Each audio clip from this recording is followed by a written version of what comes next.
10வது பாடம் உணவு மற்றும் பானங்கள். சாப்பிடும்போது எப்படி சாப்பிடும், ஓகே, அந்த உணவுங்கிறதுல வந்து எப்படி அந்த உணவு பற்றி இஸ்லாம் என்ன சொல்கிறது என்ற ஒரு சிறிய பாடம் தான் கொடுத்துருக்குறாங்க இந்த புத்தகத்தில். முதல்ல உணவை வந்து நம்ம யாருக்குன்னு இந்த செய்தி பார்த்துட்டோம். குலு வஷ்ரபு வலா துஸ்ரிஃபு இன்னஹு லா யுஹிப்புல் முஸ்ரிஃபீன். உண்ணுங்கள் பருகுங்கள். உலகத்தில் அல்லாஹ் ரப்புல் ஆலமீன் உங்களுக்கு ஏற்படுத்தியிருக்கின்ற பழங்கள், கனிகள், காய்கறிகள் எல்லாமே என்னன்னு நீங்கள் சாப்பிடுவதற்காகத்தான். அல்லாஹ் சொல்கிறான், ஒலா துஸ்ரிஃபு, நீங்கள் வீண் விரயம் செய்யாதீர்கள், சாப்பிடுங்கள், குடியுங்கள். அல்லாஹ் உங்களுக்கு அதுக்கு தான் அல்லாஹ் வந்து உணவை தந்திருக்கிறான், தண்ணீரை தந்திருக்கிறான், குடியுங்கள். ஆனால் ஒலா துஸ்ரிஃபு, என்ன செய்யாதீங்க, வீண் விரயம் செய்யாதீர்கள். இன்னஹு லா யுஹிப்புல் முஸ்ரிஃபீன், அல்லாஹ் என்ன செய்ய மாட்டான், வீண் விரயம் செய்பவர்களை நேசிக்க மாட்டான். இன்றைக்கி எவ்வளோ உணவுகளை சாப்பிட்றோம், வீண் விரயம் அதிகமாக செய்கிறோமா இல்லையா? உணவு வந்து அதிகமாக இன்றைக்கு கொட்டி கிடக்கிறதுனால தான் என்ன செய்கிறாங்க, ஒரு நேரத்துலலாம் பார்த்தோம் என்றால் ஒரு திருமணம் வீடு என்றால் மிகப்பெரிய அளவில் என்ன செய்வாங்க, விருந்து தயார் செய்வாங்க. அதே மாதிரி சில உணவு தயார் செஞ்சுட்டு அது மீதம் இருக்கக்கூடிய உணவுகளை ஏழைகளுக்கு கூட கொடுக்க மாட்டாங்க. அதை ஏழைகளுக்கு கொடுத்தா வச்சு அவர்கள் பயன்படுவார்கள். ஆனால் அதை கொண்டு போய் என்ன செய்வாங்கன்னா தூக்கி வெளியே கொண்டு போய் என்ன செய்வாங்க, கொட்டுவார்கள். அப்போ இது வந்து இஸ்லாத்தில் தடை செய்யப்பட்டிருக்கிறது. வீண் விரயம் செய்யக்கூடாது, சாப்பிடுங்கள், பருகுங்கள், ஆனால் என்ன செய்யாதீர்கள், வீண் விரயம் செய்யாதீர்கள், முதல் அடிப்படையான ஒரு வசனம். அப்போ அல்லாஹ் ரப்புல் ஆலமீன் மேலும் சொல்கிறான், யார் உணவை வீண் விரயம் செய்கின்றார்களோ அவர்கள் சைத்தானுடைய நண்பர், சைத்தானுடைய சகோதரர்கள் என்று சொல்கிறான். சைத்தான் என்ன செய்வான், நன்றி கெட்டவன்.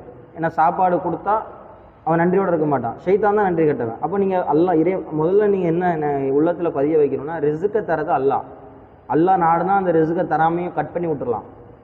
அவன் தருவான் இவன் தருவான் அப்படின்லாம் நீங்கள் நினைக்கிறீங்க. இல்லை, அல்லாஹ் தான் ரிஸ்க்கை கொடுக்குறான். நாளைக்கு அம்மா அப்பா இல்லைன்னா ரிஸ்க்கை கொடுக்குறது யார், யாரை நம்புவீங்க? அம்மா அப்பா இருக்காங்க, வீட்டில் கொடுக்குறாங்க. அம்மா அப்பா இல்லைன்னா யாரை நம்புவீங்க? அல்லாஹ் தான். அல்லாஹ் வந்து ரிஸ்க்கை பற்றி சொல்லும்போது எப்படி யார் உண்மையாக தவக்குள் வைக்கிறாங்களோ, அல்லாஹ்வை நம்புகிறாங்களோ, உண்மையாக யார் அல்லாஹ்வை தவக்குள் வைக்கிறாங்களோ, எப்படி ஒரு பறவை காலையில் வெறும் வயிற்றோடு செல்கிறது. ஒரு பறவை எப்படி செய்யுது, ஒரு கூட்டிலேருந்து காலையில் வெறும் வயிற்றோடு செல்கிறது, ஆனால் மாலையில் வரும்போது வயிறு நிரம்பி திரும்பி வருகிறது. அது எதுக்காவது ப்ரீ பிளான் பண்ணுதா, நாளைக்கு இட்லி செய்யணும், தோசை செய்யணும் அப்படின்னு சொல்லிட்டு தோசைமாக வாங்கி வச்சுக்குதா? நம்ம மனுஷன் மாதிரி நம்மளே மாதிரி ப்ரீ பிளான் எல்லாமே இப்போ ஷெட்யூல் போட்டு வைக்கிறோமா? அது போட்டு வைக்குதா? அந்த பறவை போட்டு வைக்குதா? ஹதீஸை கவனிங்க. எதுவுமே எந்த ப்ரீ பிளான்ட்டுமே கிடையாது. கூட்டுக்குள்ளே இருக்குது, அப்படியே காலையில் எழுந்திக்குது, அப்படி வெறும் வயிற்றோட பறக்க போகுது, அப்படியே மாலையில் அப்படியே சுற்றி அப்படியே பார்த்து எல்லா பக்கம் எங்கெல்லாம் உணவு இருக்கோ பார்த்துட்டு உணவு எல்லாம் கொடுக்க தானே செய்கிறான். உணவு எந்த இதுவும் உணவு இல்லாமல் எந்த பறவையும் செத்து போகிறது இல்லையே. அதுக்கு அல்லாஹ்வை நீங்கள் முழுமையாக தவக்குள் வைத்தால் அந்த பறவைக்கு உணவளிப்பதை போன்று அல்லாஹ் என்ன செய்வான்னா உங்களுக்கு உணவளிப்பான். அப்போ இதை நாம் வந்து சரியான முறையில், தவக்குள்னா நம்பிக்கை, அல்லாஹ் மீது என்ன செய்யணும், ஒரு நம்பிக்கை வைக்கணும். அல்லாஹ் தான் ரிஸ்க்கை கொடுப்பான், எப்படி இருந்தாலும் அல்லாஹ் என்ன செய்வான், ரிஸ்க்கை கொடுப்பான் என்ற நம்பிக்கை வந்து இருக்கணும். அப்போ இந்த உணவு வந்து வீண்விரயம் செய்பவர்கள் ஷைத்தானுடைய சகோதரர்கள். கானு இஹ்வான ஷயாத்தீன், ஷைத்தானுடைய சகோதரர்கள். கான ஷைத்தானு லி ரப்பிஹி கஃபூரா, இறைவனுக்கு நன்றி கட்டவனாக மறுப்பவனாக அவன் இருக்கின்றான் என்று சொல்கின்றான். மேலும் நபி ஸல்லல்லாஹு அலைஹி வஸல்லம் அவர்கள் சொல்கின்றார்கள், செல்வத்தை வீணாக்குவது உங்களுக்கு அதிகம் கொடுக்கப்பட்டிருக்கிறது என்பதற்காக நீங்கள் செல்வத்தை வீணாக்குறீங்களா? செல்வத்தை வீணாக்குவது அல்லாஹ் உங்களுக்கு ஹராம் ஆக்கிட்டான். ஹராம்னா என்ன, ஹலால்னா அனுமதிக்கப்பட்டது. ஹலால்னா என்ன, சில பேர் ஹலால்னா என்ன கடைகளில் எழுதியிருக்க அனுமதிக்கப்பட்டது. ஏன் இஸ்லாமிய முறைப்படி அறுக்கணும். இஸ்லாம் என்ன சொல்லுகிறது, ஒரு உயிரை அறுப்பதாக இருந்தால் பிஸ்மில்லாஹி அல்லாஹு அக்பர் என்று சொல்லி அறுக்கணுங்கிறது இஸ்லாமிய முறை. அப்போ இந்த முறையில் அறுத்தா தான் ஒரு உணவை, அதாவது இந்த ஆடு மாடுகள் இதுவெல்லாம் இந்த முறையில் அறுக்கப்பட்டால்தான் அதை உண்ண வேண்டும் என்று இஸ்லாம் சொல்லுகின்றது. அது பிஸ்மில்லா சொல்லி அறுக்கலை என்றால் உண்ணக்கூடாது என்று இஸ்லாத்தில் ஒரு விதி இருக்கிறது. அதனால தான் நம்ம பிஸ்மில்லா சொல்லி அறுக்கணும்னு சொல்லி அதை பார்த்து நம்ம வாங்குகிறோம். மற்றபடி வேறு ஒன்றும் இல்லை. இது நமக்கு இஸ்லாத்தில் சொல்லப்பட்ட விஷயம்தான். அப்போது அல்லாஹ்வுடைய அனுமதிக்கப்பட்ட ஒரு விஷயத்தை தான் நீங்கள் என்ன செய்யணும், உணவாக உண்ணணும். அதை தடுக்கிறான். ஒரு விஷயம் வந்து இது ஹராமு, இப்போ உதாரணத்துக்கு போதை தரக்கூடிய பொருள் ஹராம்னு அல்லாஹ் சொல்கிறான். இன்ன மிஸ்கிரின் ஹம்ரின், அல்லாஹ் வந்து என்ன சொல்கின்றான் என்றால் போதை தரக்கூடிய ஒவ்வொன்றும் மது என்று சொல்கிறான். குல்லு மிஸ்கிரின் ஹம்ரின், போதை தரக்கூடிய ஒவ்வொன்றும் மது. இப்போ குல்லு ஹம்ரின் ஹராம், எதுவெல்லாம் போதை தருகிறதோ அதெல்லாம் தடுக்கப்பட்டது. ஹராம்னா என்ன? தடுக்கப்பட்டது. ஹலால்னா என்ன? ஆகுமாக்கப்பட்டது. அதை வந்து நம்ம செய்யலாம், அதை நாம் சாப்பிடலாம். தடுக்கப்பட்டதுனால அதை சாப்பிடக்கூடாது. அப்போ மது இஸ்லாத்தில் என்ன செய்யப்பட்டிருக்கு? தடுக்கப்பட்டிருக்கிறது. அதுமாதிரி ஹம்ரு, அதுக்கு தான் அரபில் என்ன ஹம்ரு என்று சொல்லப்படுவாங்க. ஹம்ருன்னா மது. இப்போ ஹம்ரு உங்களுக்கு தடுக்கப்பட்டிருக்கின்றது. அதே போன்று அல்லாஹ் சொல்லுகிறான், எதுவெல்லாம் உங்களுக்கு தடுக்கப்பட்ட உணவு என்றால் இன்னமா ஹர்ரம அலைக்குமுல் மைத்தத வத்தம வல்லஹமல் ஹின்சீர், தானாக செத்தது. அதுவாக செத்து போயிடுச்சுன்னு வைங்க ஒரு உயிரினம், அதை நீங்கள் சாப்பிடக்கூடாது. அதுவாக செத்து, அது நோயால் செத்து இருக்கலாம், இன்னும் அது நமக்கு பாதிப்பு ஏற்படக்கூடியதாக இருக்கலாம்.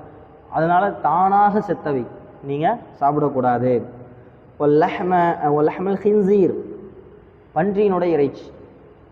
நம்ம பன்றி இறைச்சி முஸ்லீம்கள் சாப்பிடக்கூடாது. அவங்க அதை அல்லாஹ் தடுக்கிறோம், அதனால் நம்ம என்ன செய்ய மாட்டோம்? சாப்பிட மாட்டோம்.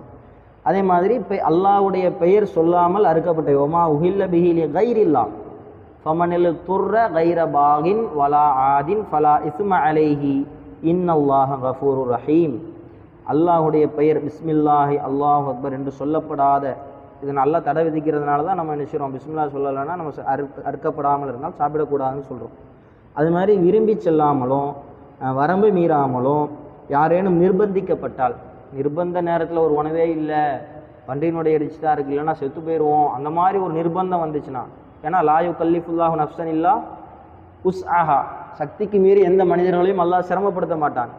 அதன் அடிப்படையில் உங்களுடைய சக்திக்கு மீறி உங்களை முடியலை, இது சாப்பிடாமல் உயிர் போயிடும் அப்படின்னா அவர்களை தவிர, அந்த மாதிரி வேணுமென்றே அல்லாஹ்வுடைய சட்டத்தை மீறணும்னு சொல்லி செய்யலை, இதை சாப்பிடலைன்னா உயிர் போயிடும் என்ற நிலைமை இருந்தால் சாப்பிட்டுக்கலாமே தவிர மற்றவங்க யாரும் என்ன செய்யக்கூடாது? சாப்பிடக்கூடாது. அல்லாஹ் வந்து என்ன செய்வான்? இன்னல்லாஹ கஃபூருர் ரஹீம், அல்லாஹ் மன்னிப்பவன் நிகரச்ச அன்புடையவன் என்று திருமறை குர்ஆனில் சொல்கிறான். அப்போ எதை சாப்பிடணும் எதை சாப்பிடக்கூடாதுன்னு அல்லாஹ் என்ன செய்கிறான்?